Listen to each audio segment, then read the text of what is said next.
Prodi PGSD dengan NIM 25040114019. Di video kali ini saya akan bercerita tentang sesuatu yang berkaitan dengan suku Tengger, yaitu suku saya sendiri. Sebelumnya, video ini merupakan tugas dari mata kuliah Bahasa Indonesia. Langsung saja yuk kita mulai. Salah satu tempat ikonik di Indonesia adalah Gunung Bromo. Gunung Bromo merupakan gunung berapi aktif yang berada pada ketinggian 2329 mdpl. Gunung Bromo terletak di Jawa Timur, tepatnya di 4 wilayah, yaitu Kabupaten Lumajang, Kabupaten Probolinggo, Kabupaten Malang, dan Kabupaten Pasuruan. Nama Gunung Bromo sendiri berasal dari nama dewa agama Hindu, yaitu Dewa Brahma. Kalian tahu sendiri kan, Gunung Bromo merupakan gunung yang sangat cantik sehingga menjadi destinasi wisata favorit dan memikat banyak wisatawan setiap tahunnya. Pada indahnya Gunung Bromo, terdapat cerita legenda di baliknya yang dipercaya turun-menurun oleh masyarakat sekitar, yaitu suku Tengger. Suku Tengger adalah masyarakat asli yang tinggal di kawasan sekitar Gunung Bromo. Nama Tengger berasal dari nama Roro Anteng dan Joko Sekar sebagai asal-usulnya. Menurut legenda terdahulu, kisah ini bermula pada seorang putri bangsawan dari kerajaan Majapahit yang sangat cantik bernama Roro Anteng dan seorang pemuda keturunan Brahmana bernama Joko Sekar. Roro Anteng yang cantik membuat para pemuda sekalipun pangeran terpikat dan melamarnya.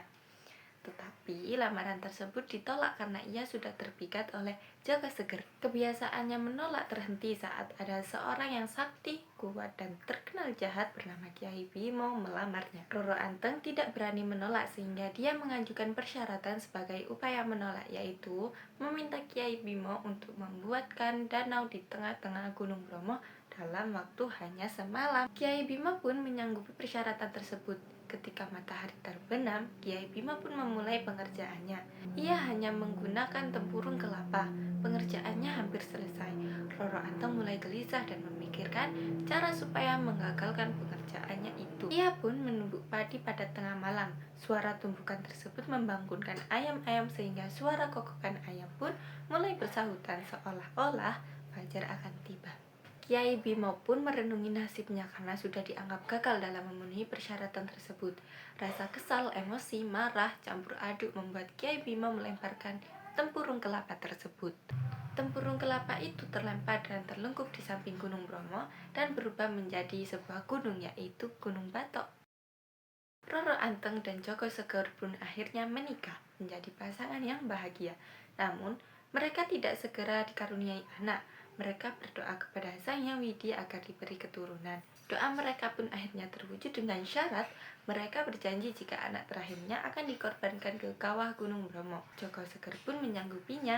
Tak lama setelah itu, Roro Anteng pun hamil sehingga mereka akan memiliki anak. Mereka dikaruniai 25 anak dan anak terakhirnya bernama Raden Kusuma. Pada suatu ketika tibalah di mana waktu mereka harus mengorbankan anaknya tersebut. Namun, mereka tak kunjung menepati janjinya. Joko Sekar ditegur dewa dalam mimpinya agar mengorbankan anak bungsunya ke kawah Gunung Bromo. Dan jika tidak ditepati, maka desa akan terkena musibah. Joko Sekar akhirnya menceritakan mimpinya itu kepada Raden Kusuma, sang anak terakhir. Dengan bijaksana, akhirnya Raden Kusuma rela berkorban demi keselamatan keluarga dan masyarakat lainnya. Pada tanggal 14 bulan Kasodo saat purnama dalam kalender Hindu, Raden Kusuma diantar Joko Sekar, Roro Anteng, dan saudara-saudaranya menuju ke atas kawah Gunung Bromo. Hingga akhirnya tiba, Raden Kusuma pun menyeberkan dirinya ke kawah. Ia lenyap dari pandangan dan terdengar suara yang mengatakan, "Saudara-saudaraku yang kucintai, aku telah dikorbankan oleh orang tua kita, dan Sang Hyang Widi menyelamatkan kalian semua. Hiduplah damai dan tentram, sembahlah Sang Hyang Widi. Aku ingatkan agar kalian setiap bulan Kasada pada hari ke-14 mengadakan sesaji berupa hasil bumi. Kemudian persembahkanlah kepada Sang Hyang Widi Asa di kawah Bromo."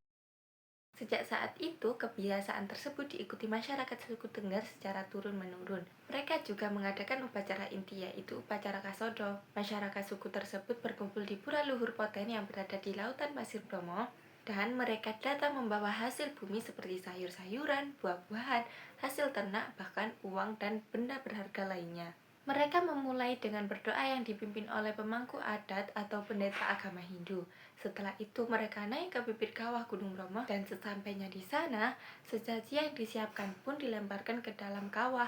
Upacara tersebut sebagai tanda rasa syukur kepada Sang Hyang Widi atas berkah dan perlindungan yang diberikan. Sebagian warga ada yang berusaha menangkap sesaji dengan jaring di lereng kawah karena mereka percaya bahwa benda yang tertangkap akan membawa rezeki dan keberkahan. Nah ya, jadi itu ya teman-teman, legenda suku Tengger dan tradisi kasodo yang masih dilakukan sampai sekarang. Semoga cerita ini bermanfaat dan menambah pengetahuan kita tentang budaya lokal. Terima kasih, sampai jumpa.